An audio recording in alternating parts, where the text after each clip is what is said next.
Take that bottom hand, please. Okay, Katie, your dog. You can't speak at all. You're a beautiful golden retriever. So, you have three options. I can inject you with a cosmetic that has never been tested before, or I could break your leg and then try and repair it, or if you don't want to, you know, one of these things, then I can throw you out and I can have a new golden retriever. But nobody's going to speak up for you. You can't talk. You just have to endure whatever I want. So, obviously, you're not want that, would you? Nope.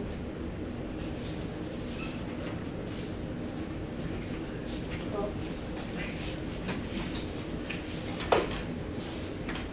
This is a quote from Mark Twain, and it simply states that they can't speak, these animals, and since they can't speak, it's our job to not let them suffer because they're unconsenting. They have no say in if they can torture them.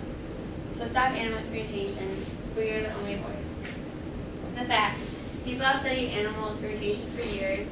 Why? Mostly because of cosmetics and to see if these will be harmful to humans or not. The most common animals are rabbits, mice, monkeys, cats, dogs, pigs. The tests.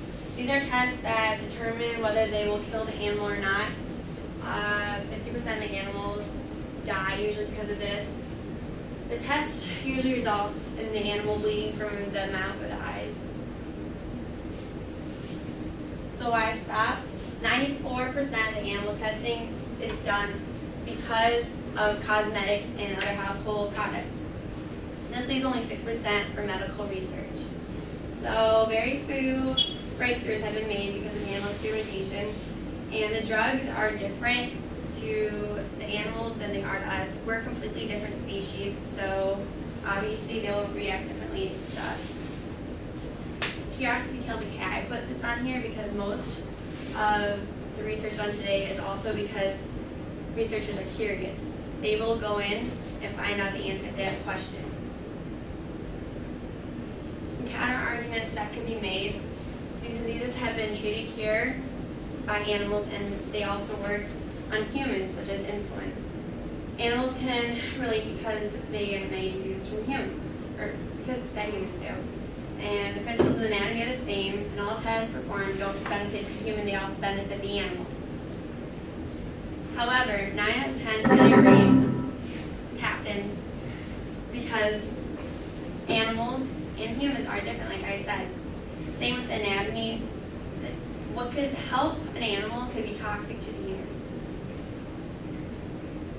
The alternatives. Now that we have technology, things have changed. We can use cell cultures and tissue cultures and actually take cells from breast cancer and put it on a computer and be able to go in and tap into that and see what could help this and what could harm it.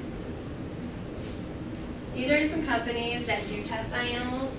These are, there's a whole list of them, but these you will know. We have Aveeno, Aussie, Clean and Clear, Dove, Mary Kay, L'Oreal, Glade, Old Spice, Axe.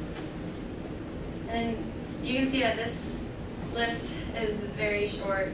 This is all I could find on what we know.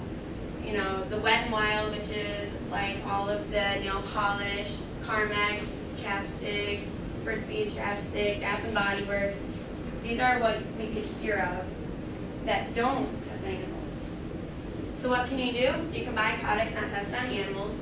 You can speak out and help and join an activist group, or you can make donations to groups like PETA, which is one of the most organizations that rescue animals. Even if you're not an animal lover, you should still be affected by this because innocent animals' lives are taken every day because we want to see what will happen if we do this or that to them. So, that's animal experimentation. Nice and good.